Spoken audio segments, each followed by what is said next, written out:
the full animated short at playoverwatch.com. Tempo Storm and Team Naventic currently tied 1-1 in our best of 5 series. Team Naventic had a hard-fought victory in Game 1, and Tempo Storm just ran away with game number 2. So now, seeming like more like what we expected from this series. Yeah, now it's going to be awesome to see 3, I feel like, because we saw that last game. I feel like a lot of that came down to the early game team fight, that Naventic didn't win, and then snowballed the rest of the game just where Tempo Storm did Tempo Storm things. So now I want to see if we avoid that and a little bit less snowbally early on, can Naventic still hold their composure, maybe still take at least to a very competitive game. It's a strange place that we're at now, though, with Naventic losing, because they have been one of the most likely teams to pick Battleground when they lose. Infernal Shrines was banned, though, and we know they like Battlefield of Eternity and Infernal Shrines. So where do they go? What have we decided? Are they going to pick first pick? Let's see now. Where do we land? Sky Temple. So they still do choose to pick Battleground, but Sky Temple. Sky Temple's pretty comfortable for Tempo Storm as well. All the remaining maps are very comfortable, actually, for Tempo Storm. So Sky Temple here for Naventic. We'll see if they have it in them. It's going to be more focus on team fighting, less focus on macro. So again, more to the strengths of Naventic. I feel like it really does play into their playstyle the most. I'm wondering why. It seems odd to me that Naventic, having Battlefield and Shrines out of the way still, are concerned with making sure they pick Battleground. There must be something that they do not feel comfortable on. I mean, probably, yeah. And honestly, I feel like a lot of the times, I've always felt like if you consider yourself the weaker team, it's smarter to just pick the map than it is to go for the first pick, almost always.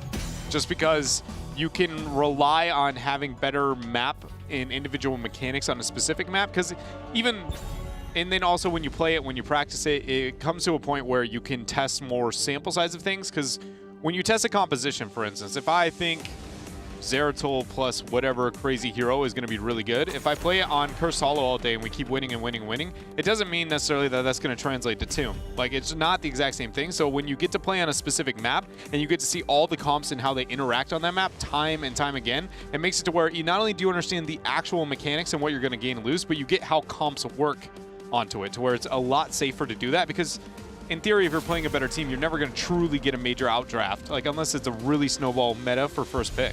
Oh, okay. Well, in this case, they do have a winning record on Sky Temple. So do Tempo Storm.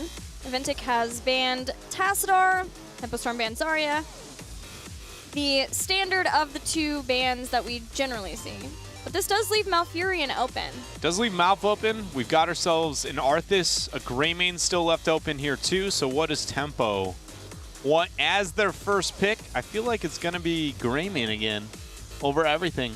Maybe Malf, maybe, if they really feel like focusing onto the support and, again, crippling what heroes Naventic is going to be on, because Kenma is definitely the most impactful on his Malfurion. Yeah, and Tempo Storm have some different support priorities depending on the battleground, but overall Malfurion is their still most picked hero.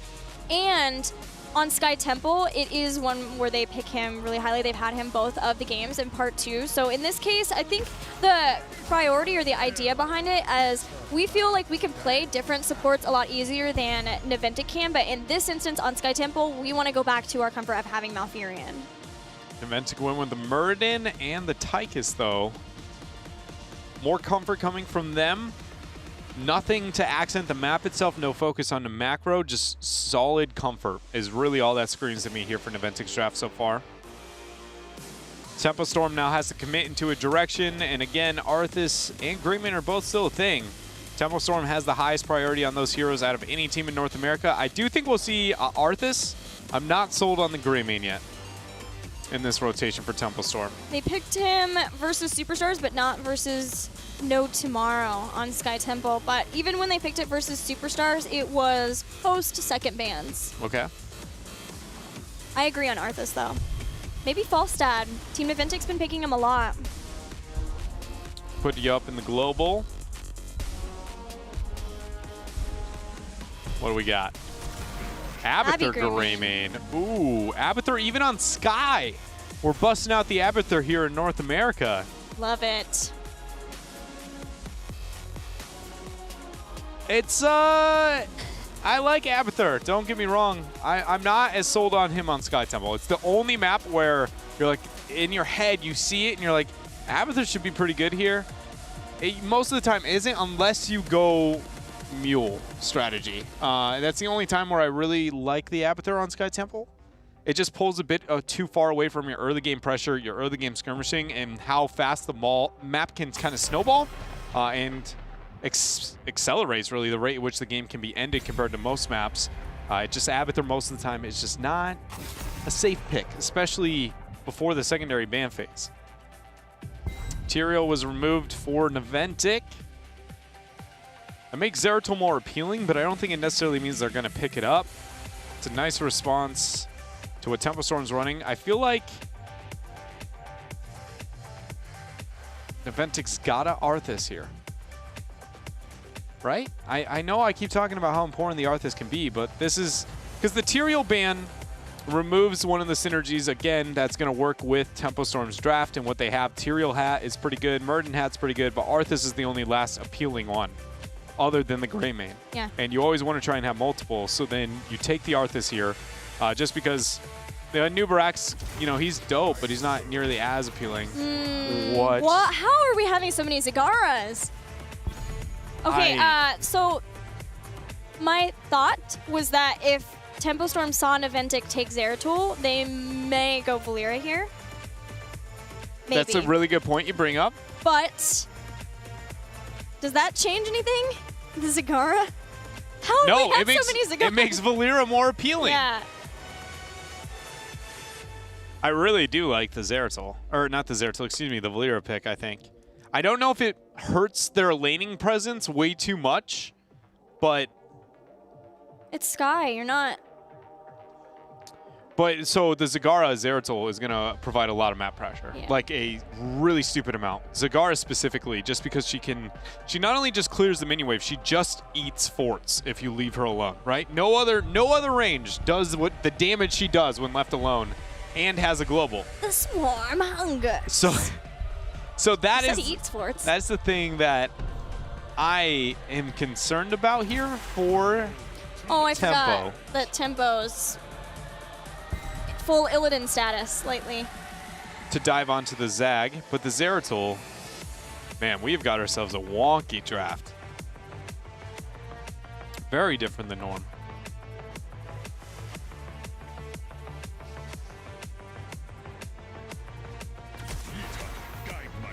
Oh.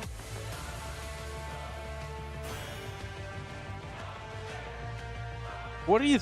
Are they backwards? No. This thing just happened in my ear. I thought maybe... It has been a hot minute since we've seen Kenma play Karazim, which is why I said that. Zuna's going to be on the Zeratul. Yeah. They have a Zagara into a classic Death Ball composition from Tempo.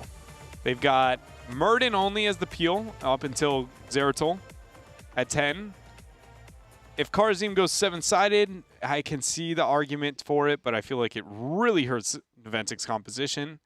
They need as much counter momentum as possible, and Palm and Void are going to be really good tools for that. I feel like Tempo Storm's going to kind of just death ball this game really hard. Obviously, not only for the comp, but I feel like they're going to snowball it again, just because Naventic picked very passive early game, more late game, more macro, and that is every one of the weaknesses of it feels like Naventic as a team. The Hunt or Metamorphosis? This could be either. It's probably going to be the Hunt because Zag. So whenever Zag is on the map, then Zagara is going to be able to split push, and normally when you have the split push, you got to send somebody to baby her, but Illidan just goes, what if I kill her instead? Because she has no tools without Maw to be able to deal with Illidan. It just is flat out, you're just going to die. And you cannot survive this, so it makes Zagara way less impactful on the map, but you can bait it with Zeratul, which is a really cool play to do. If Zuna's hanging out in a bush and they realize they can bait the Hunt, maybe this is how Naventic wins Game 3 versus Tempo Storm. We'll find out as we head into the game. We will. What a crazy one.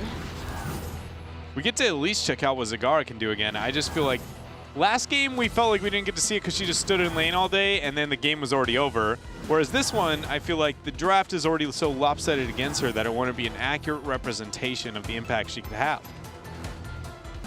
But Zagara is now a North American thing. We have it. It's here. Three different teams have played her. Yes. She's... Man. I never thought I would see that. I'll be honest. I did not think that would hit North America. It again shows we have way more focus on the macro play than we ever have in North America. But it is still just, I thought that was a bit too far. I thought we stopped at the Abbott there. I learned that there, in fact, are more that we're still willing to bust out. She has a very high win rate so far, but of course, a small sample size. Abathur's sample size is growing by the day, and he has one of the top win rates in HGC North America. So there is a possibility here. Sam will be the chosen one to try to keep Zagara at bay, at least until the first temple phase starts. And they got an Abby hat, you know? They've got the Adrenal Overload Dream. Kato's way split here. Actually goes back trying to get out of this. Not going to make it. That is going to be first kill here for Naventic. Oh, poor Greymane falling through the hole. His body just ragdolled into the hole, fell off the edge of Sky Temple. When they originally announced Sky Temple as a map, which I know sounds like I'm really old, but Grandpa Dreadnought. when they announced Sky Temple as a map, I originally thought if you fell through those just like by clicking on it, you just died. Like Really? when I saw the original picture, I was like, yo, they are going hardcore on this next map. You legitimately walk into a thing and you just die. Talk about dying. And we, in fact, are attempting to fix this as we are dying. It's just... The game decided Zagara on Sky Temple versus Abathur is Not- too far. Stop it, North America. We do not want to witness We have this. had enough. Thanks, guys, for hanging out with us. We'll be back just as soon as we can with the game. While we're doing that, man, it's been a while. It does feel like a previous time of Heroes of the Storm Yeah. to see Zagara back playing quite a lot. Abathur back a bunch too. And I feel like maybe B-Step warned us of this. They were kind of like the prophets in part one when they started drafting Tyrande. They're bringing back some old school stuff. We should have known. They were the indicator because that's when they outperformed, right? They played better than they ever had, and then it was like slowly North America. I mean, you're not wrong when looking at it. We have an Abathur Illidan composition with an Arthas on the same team. I mean, that's a minimum of a year gap since that was a viable strategy to run competitively. Zagara on the map is a little newer after her rework. You know, Nidus Network kind of wreaked havoc for a very long time. There was a spike of Zagara time, and it was right before BlizzCon. Yes. Yeah, Koth and Luck, one of the events, playing quite a lot of it. Maybe the first time we saw this roster in action, but also Super Perfect Team and how they were able to make it to BlizzCon. Well, to be fair, China is one of the regions when looking at like what the involvement of Zagara, globals and just deathball strategies, because of, again, we can talk about a huge thought process, philosophical changes in the thought process of what makes a good comp in China. And funny enough, it would be similar to what Tempo Storm has drafted. That's a good point now, especially, right? That it seems to be more onto that kind of play style. It's weird, man. It's really weird. I'm trying to understand what's the best because right now we have probably the most divide on every single region I feel like we've ever experienced when it comes to what is a meta. Right? In North America, we're running double, triple warrior once in a while here and there. Mm-hmm. The rest of it focused on a lot of macro play and less onto the death ball, whereas Europe is more double warrior teamfight oriented with globals consideration at times. And then Korea hasn't changed for 6 months, and China has flopped completely. They went from death ball, now they went to all globals after that, and now they restored to this weird kind of hybrid clones, Abathur, Stitches, left and right, if you've never watched China. So much Stitches. It makes me so excited for the mid-season brawl to get to see all of those regions face off. And I'm so excited to tell you that we are back in game number 3 between Tempo and Naventic. Let's get back to it. We did it! We're back into the game. Yay! Minute 50 in, shots are up. They are going to be going off here trading. Tempo Storm's got top, mid over to Naventic. And Zagara, without the global yet, not until 10 will she be able to pick that up, is going to remain on bottom. But she has, what did she take at 1? She went Infesto, and she went Medusa's Blades at 4? No, that is in Venom Spines, which is activatable sort of like in Venom, Olden Venom. So you activate it, and then your next basic attack does poison damage. Yeah, and it does actually a lot of poison damage. It helps a lot when it comes to team fight, but without the Medusa's Blade then, not near the same amount of pressure into the Abathur and the laning, everything that we know Zagara to be terrifying for. Yeah, far different build than Koth and Lux Zagara in the last game, which was more focused on the Baneling build. And then Protective Coating, I believe, was still the choice at 13. That's what Gale Force Esports has been taking with Zagara. Tempo Storm were okay with having the top Temple. They do have an Abathur composition, so a little less in strength in the early game, but did end up losing 1 kill to Team Naventic. 2 kills, actually.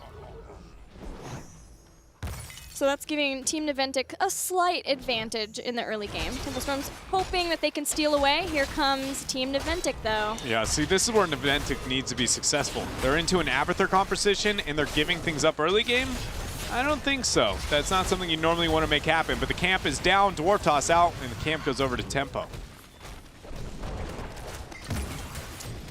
That is a scary sign for what could be the rest of this game. Abathur compositions almost always lose front walls. They lose just everything because, again, Abathur without the clone has not enough teamfight presence or soaking to justify, but the fact that that was given up here, it just, I feel like Naventic may be in for a rough time. Tempo Storm still showing that they understand how to play versus Zagara and making sure to keep the creep spread at bay from Naventic so they can't have complete vision over any sort of ganks that might come in or even just having the creep spread to enable Zagara more in that bottom lane. Zeratul out the camp, the Bruiser camp. This is going to be invaded by Naventic. That was blind, and they went for it. Zuna, oh man, barely makes it out there as he teleports. Psalm is still on the point, uses friend or foe to dash out. Howling Blast lands onto 2. Cattle gets the Q in, and a camp going over to Tempo Storm. Zuna scouted it, but Tempo ended it. Tempo has been able to take down the top fort because of the damage they threw down. Mule is back in another game of this series, this time picked by Tempo Storm and Abathur. That makes a lot more sense with the Abathur pickup here. That's what I was talking about too. It just Abathur gives up so much early game, which Naventic has managed to get a lot of. Even though they gave up that camp, they are winning elsewhere. But the Mule, what that does for Abathur, stalling out the game, suddenly he becomes a lot better of a hero. Just in general, they need to zone off the rest of these shots and save that bottom fort though. So Tempo Storm really wants to be winning this. Yeah, at least stall out so that Naventic can't get the shots, but the fort has already dropped. Tempo Storm can try to delay this longer, then maybe Abathur could get some more soak, but Tempo Storm are falling behind about a level versus Team Naventic, so it's starting to get scarier to be here unless they can guarantee a kill. Zuna went in, got a lot of damage out. No kill to be gained here. Naventic closing in on that 10 spike. Tempo questioning if they want to force before. They do not. So Naventic here has 1 fort down, mid fort's about to die. I guess more so on the side of Tempo Storm, but Naventic here has the structural advantage on Sky Temple early on. But the Mule play on mid, they want to secure that fort at some point. Yeah. Before that Mule just beat boops it right up to full HP. Is that what a Mule sounds like? Yeah, I don't know if you have to zoom in all the way. You know how you use the mouse wheel and you can like see the angle of your character? Yes, I do know how to zoom. I have played. Well, see, most people disable it before. because you don't want to risk like zooming in the middle of the team fight. You know, I just figured they're that hardcore. But yeah, so if you drop the Mule and then as it's soaring to the ground itself and it finds the structure, if you zoom in really close, it has an audio where it's beep booping and it's trying to discover where it is. It's telling you hello. Another small Snapple fact that most people don't know, the boss legitimately has in its coding a find mule command. Really? It literally searches for mules. If you ever wondered why every time a boss hits a route on your mule, it's because it legitimately scouts for it. Maybe it just doesn't like machinery. Just the boss is like anti-technology. Does Odin make a beep boop sound like mule? I mean, it's more like beep boop, right? Oh, here's the hunt! Twilight Dream has stopped. Big impacts and trouble. That's a Maw! There, Maw! Come on! Void Prison 2! Oh my! my! What is happening? 3 members come out of the Maw. Who ends up left standing is the clone there for Cawthon. Gets the Howling Blast. Naventic members HP falling so very low. Clone dealt with. Twilight Dream did go off. It sounded like it did not. Amon Void Prison. This is old school. This is like we just when we were talking about the Zag relevance and the type of composition she's being played in, double a void Maw composition we're dating back a year and a half now. Complete control with 7-sided strike behind it. So they're gonna try to zone away certain elements of Tempo Storm's composition and then try to destroy whatever is out of it. Going to trade the shots. Tempo Storm, I thought would be more aggressive here, looking for a fight. There goes the hunt on to Big Impact. Can he make it out? He's just out of Howling Blast range, so he is going to survive. If Fury had been legitimately a fraction of an inch forward, that would have been a kill 100% for Tempo. Tempo Storm do have Mule to try to keep whatever damage they take on their keep structures alive, but the bigger problem, the prevailing issue, is that they are behind 13 talent tier. That is not where they want to be sitting at this point. They have their Abathur, they have Illidan, but they maybe did not expect to be up against Maw and Void Prison together in a composition. So if Tempo Storm had a game plan, and now this is a giant wrench in it, they've got to figure out how to work around it. They have to do that not only behind a talent tier, but almost 2 levels, structural health, everything going against Tempo Storm, the #1 seed in North America versus what is the last seeded team here, 8th place for Naventic, and they are looking like they're going to get another game on Tempo. This is just, I thought, oh wait, here's the hunts. Tychus this time, 7-sided strike, pushes Psalm away. So at first I thought that was Fury and a miscommunication on the last hunt of just where they were getting, because the idea on the last hunt was obviously, okay, are you in range to get a Howling Blast? Okay, I'm going. And then when it hits, you get the stacking the CCs and they get a pick. But that's the second time where Fury is obviously not in a position to be able to get away with the follow-up, and we still see Psalm drop the hunt. It's a short cooldown, so it's not costing him that much. Yeah, and he makes it come up even faster because of his trait. Yeah, I just really feel like Tempo, you know, specifically, obviously, it's now more on Psalm, should be a bit better with the communication to make sure they get the follow-up CC. Like that. And when they do, it gets kills. An important pick for Tempo Storm to start pulling back momentum in this game. Boss is going to be started here for Tempo.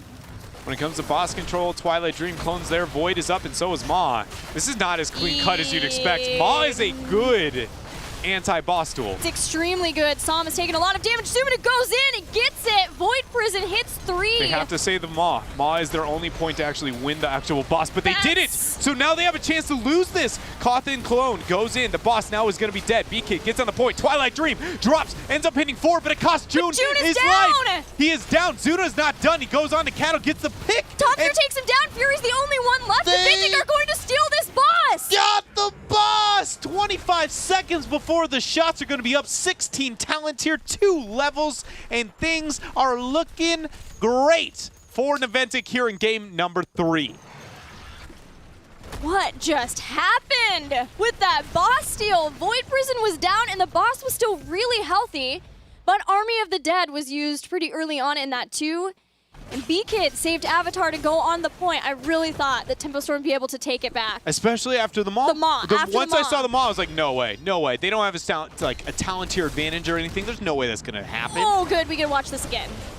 All right, so it starts with the skirmish. Psalm gets caught out. Zuna goes in, punishes him, says thank you, drops the Void. This is when Zag rotates over the wall, tries to get the follow-up Maw. Yeah, Army of the Dead, because he knows he's going to be by himself for a little while from Fury. He's standing on the point, but B-Kid waits. Tomster, too, just rips through the health bars. Twilight Dream hits a few, but the rest stays strong even after that, just pushing them away.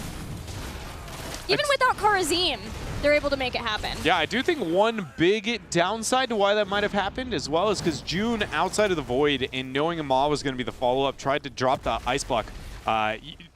If anybody didn't know, you can actually Ice Block Maw. You get pushed outside of the Maw when it collapses downward and sucks you into whatever hell it pulls you into. But either way, so he goes for the ice block play onto the Maw. The Maw pushes him off to the side, but that's when he moves up for the Twilight Dream. He was really wishing he had that, right? The Maw was poorly timed, so it wasn't needed to get the ice block, but he can't expect his opponent to get the misplay, and that didn't allow him to move up, get the Dream he wanted, didn't get the zoning, cost him his life, and once they lost the support, things were definitely going over to Naventic. One keep down. Another keep exposed because of the boss. Tempo Storm healing it up. The little mule that could, keeping it alive, but they do not have 16 talents yet. And the mule's gone. So easy to kill. Not going to be healing up Tempo Storm's keep here. Can Naventic force the keep before 16 talents here? Zagara is so good at sieging because she can drain the ammo onto the structures itself beyond her damage, but she just creates so many things that eat shots. Psalm, Zuna's going after Psalm in the mid. Oh. He's burnt one blink. Everybody's here now. Fury goes, okay, this mount is riding to the wrong side of the field. Nope, right on out of that one. We've got ourselves a series, Gilly. Not a million years would I have said that this series would be right here. We did not expect this, but it is so welcome to see this awesome series take place and unfold. The draft getting wild in game number 3 so far. Our top seeded team, Tempo Storm, up against Team Naventic, even behind Team Naventic in game 3. The hunt goes in. No kill to be had. Psalm using the friend or foe. Fury is going to drop the Army of the Dead, falling pretty low. Pre-cleanse is going to be forced. 7-sided strike is used. Big impact. Goes down on the backside to the clone from Koth and Luck. And that is going to be the first kill here of this skirmish. Tempo Storm not done. Psalm's chasing after along with Caterpillar. Root catches Tychus. Now he's in a terrible position. Void Prison is forced. Odin, a good stun onto Psalm. No friend to go to when they're all locked in a time void. Only a foe. And that is going to be another kill. Twilight Dream coming out from June, but is it too late with only having these 3 members up? Securing another kill. Tempo Storm having only 2 members here. Losing all these shots on mid, all the shots on top. That is going to be enough to be a double keep play. 20 advantage will be secured in this amount of time. Tempo Storm's gonna lose this game. They have 1 fight left. Not on the same talents here. No fight left of that. Yeah. That was it. They experienced the closest fight of the game. Now they have only uphill battles. Again, why Mule sucks on this map. Watch it die. Goodbye. Good night, Mule. It literally dies. It just does. It doesn't even falls go. apart. So when you put it onto a front wall early on in the forts, just another strategy on how you use Mule at home. When you get the first forts, you're like, man, this front wall is rather weak. I should drop this. The answer is no, you shouldn't, because once that turret actually dies, the whole Mule dies. It doesn't find the next thing. It just commits Sudoku and is out. It's committed its whole life to protecting that structure, and you just took it out. Think about that. The next time you kill the structure a Mule is devoted to. I just feel like I can see that. I can see the commercial now. Like, you know what I mean? Where Is it's it like, playing the same music as the Stitches wants to play? Exactly. Do, do, do, do. And it's really depressing. And it's like, think about how many mules could have been saved in this video game type deal. This may be it. Whoa! Oh, super deleted Arthas! He was just rip-a-roni and pepperoni. Cattle's going in. This is it. Double Greymane trying to dive the back line, and the first one is down. Void Prison and Devouring Maw even used at the same time, but they both take out June, who can't keep the team alive. Tempo Storm falling to Team Naventic in game number 3. Naventic, legitimately before this series started, we were questioning whether or not Naventic, when their back was against the wall in the Crucible, if they would be able to show signs of life in here against the #1 seed in all of North America. The best team in North America for almost an entire year at this point is now behind in this series. 2-1, Naventic. Team Naventic are the only team yet able to win 2 games versus Tempo Storm in part 2. You know, out of all the teams in HGC, only like 3 have done it in total. Team 8, Gale Force Esports, Freedom did. Naventic did the first time they played, too. Oh, that's not true then. Okay. New and improved Tempo Storm. Get out of here. Naventic's got a shot. I obviously don't have my entire list of every win down properly. I'll work on it. What can you say? Get wrecked. That's about all you can say. Okay, well, that is game 4